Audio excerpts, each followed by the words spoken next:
নমস্কার বন্ধুরা, hello everyone, কেমন আছো সবাই? ভালো আছে নিশ্চয়ই, তোমাদের আশীর্বাদে আমরাও বেশ ভালো আছি। তো আরেকটা দিন আরেকটা নতুন ভিডিও নিয়ে তোমাদের সামনে চলে এসেছি। আর তোমরা যে যেখান থেকে আমার ভিডিওটা দেখছো তোমাদের সবাইকে অনেক অনেক ওয়েলকাম। আশা করছি ভিডিওটা ভালো লাগবে তোমাদের। যদি ভিডিওটা ভালো লাগে পুরো ভিডিওটার সাথেই থেকো। তো সকালবেলা ঘুম থেকে উঠে গিয়েছি আর এখনও স্বপ্নীল আর ওর পাপা দুজনেই ঘুমাচ্ছে।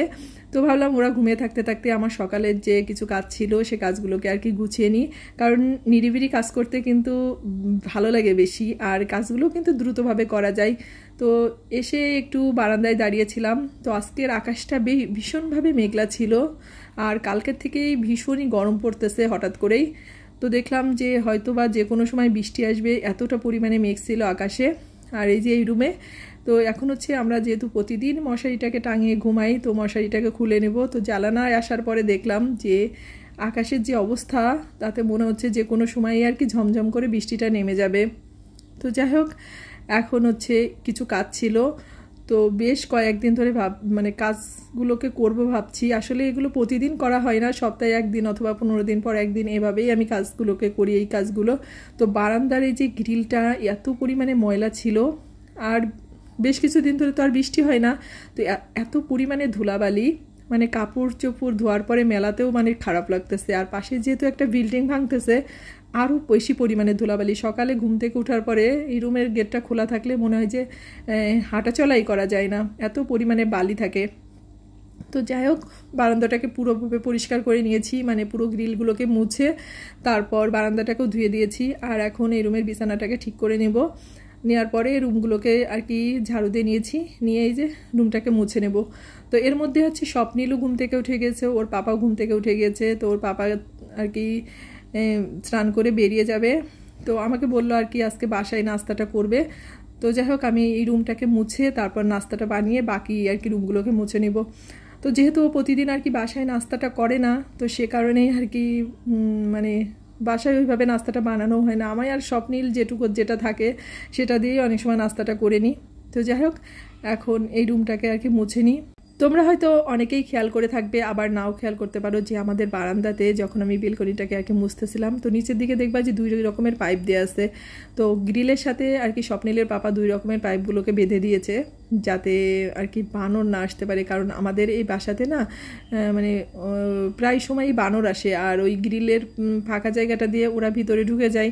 তো এর আগে তো মানে রুমের ভিতরে চলে আসছিল, আমরা তো ভীষণই ভয় পেয়েছিলাম। আর অনেক বড় বড় বানরগুলো আসে, তো ভীষণই ভয় লাগে, সে কারণে আর কি ওগুলোকে আটকে দিয়েছে। তো যাই হোক, আমি ওই রুমটাকে মুছে তারপর এই যে একটু রুটি করে নিচ্ছি। তো স্বপ্নীলের পাপা হচ্ছে রুটি আর চা খাবে। তো আজকে চুলায় একদম ফুল গ্যাস ছিল, আজকে রুটিটা ভেজে না ভীষণই একটু মজা লাগতেছিল। তার কারণ দেখবে চুলায় যদি গ্যাস বেশি থাকে তাহলে রুটি ভাজতে বেশি ভালো লাগে, মানে রুটিগুলো খুব সুন্দর হয়। আর অল্প গ্যাসে রুটিটা ভাজলে না সেই রুটিগুলো ভালো হয় না, শক্ত হয়ে যায়। তো যাই হোক, আজকে ফুলভাবে গ্যাস ছিল চুলায়। আর এদিকে হচ্ছে চাটাও বসিয়ে দিয়েছি। তো চার ভিতরে একটু আদা তেজপাতা দিয়ে দিলাম। আর এখন হচ্ছে চাটাকে ছেঁকে নিব, নিয়ে এখন স্বপ্নীলের পাপারও নাস্তা দিয়ে দিব, আর আমিও একটু নাস্তা খেয়ে নেব। চাটা বানানোর ক্ষেত্রে তোমাদেরকে একটা টিপস দিয়ে দিই, তোমরা টিপসটা একবার ট্রাই করে দেখো, আমার মনে হয় অবশ্যই তোমাদের কাজে লাগবে।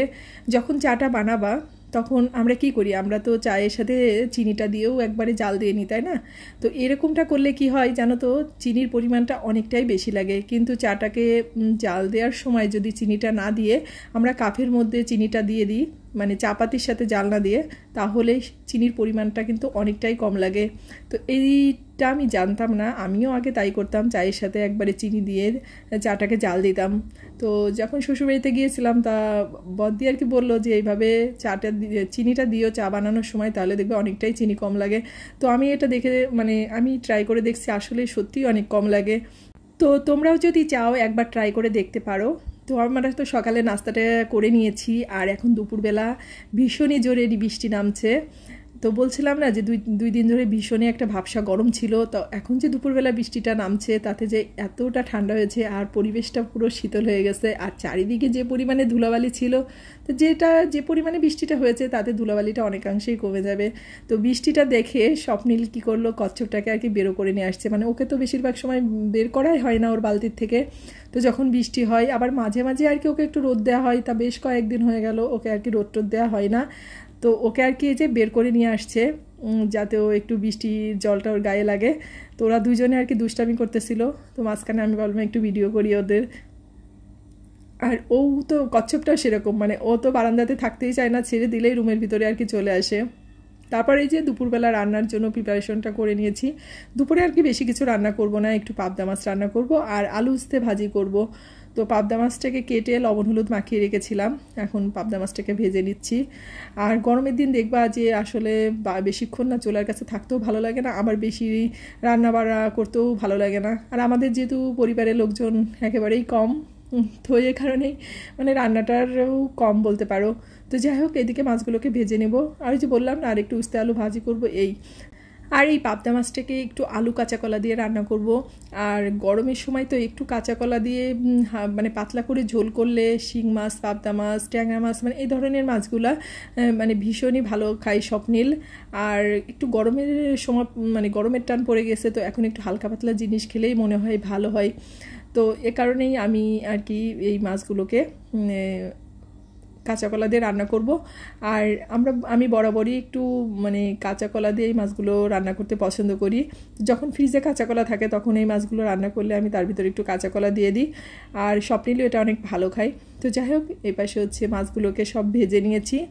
আর এখন তেলের উপরে একটু জিরে ফোড়ন দিয়ে দিলাম, তার ভিতরে একটু লাল সবুজ কাঁচামরিচ দিয়ে দিলাম। আসলে রান্নার ভিতরে কালারফুল জিনিসটা কিন্তু ভীষণই ভালো লাগে, যে কোনো কালারফুল জিনিসই যে কেউই পছন্দ করে, তাই না? তো এই যে আমি একটু লাল সবুজ কাঁচামরিচ দিয়ে এখন আলু আর কাঁচা কলাটাকে একটু লবণ হলুদ দিয়ে ভালো করে ভেজে নেব। তো রান্না করতে করতে ভাবছিলাম যে কালকে যে পরিমাণে গরম পড়েছে, মানে সকালেও যে পরিমাণে গরমটা ছিল, তো বৃষ্টিটা হওয়ার পরে এতটা স্বস্তি লাগছে কি বলবো, মানে পুরো পরিবেশটা ঠান্ডা হয়ে গেছে আর একটা ঠান্ডা ঠান্ডা ভাব, তো ভীষণই ভালো লাগতেছিল। আসলে আমি না গরমটা মোটেই পছন্দ করি না, মানে শীতকালটা আমার যত ঠান্ডাই পড়ুক না কেন আমার মনে হয় যে একটু মোটা জামা কাপড় পরে রাখলে বেশ ভীষণই ভালো লাগে, কিন্তু গরমটা আমার মোটেই সহ্য হয় না। তো যাই হোক, সহ্য হোক বা না হোক, তো আমাদের তো সহ্য করে নিতেই হয়, তাই না? তো যাই হোক, ওইদিকে একটু লবণ হলুদ দিয়ে দিলাম, দিয়ে এবার মাছটাকে আলু কাঁচা কলাটাকে আর একটু ভালো করে লাল লাল করে ভেজে নেব। আসলে কাঁচা কলাটাকে যদি ভালো করে ভাজা না হয় পরে কেমন যেন একটা শাক শাক করে, আর কাঁচা কলাটা মনে হয় সিদ্ধ সিদ্ধ লাগে, আমার কাছে ভালো লাগে না। তো এই কারণে একটু ভালো করে ভেজে এই যে ঝোল দিয়ে দিয়েছি, ঝোলটাকে দিয়ে দিয়েছি। আর ঝোল দেওয়ার পরে যখন ঝোলটা ফুটে উঠেছে তারপর মাছগুলোকে দিয়ে এই যে সামান্য একটু ভাজা জিরের গুঁড়ো দিয়ে এখন মাছটাকে নামিয়ে নেব। আর ওইদিকে উস্তে আলুটাও ভেজে নিয়েছি। তো যাই হোক, সবাই ভালো থেকো, সুস্থ থেকো আর অবশ্যই সাবধানে থেকো। আর ভিডিওটা যদি ভালো লাগে অবশ্যই লাইক কমেন্ট শেয়ার করতে ভুলো না। ভালো থেকো সবাই।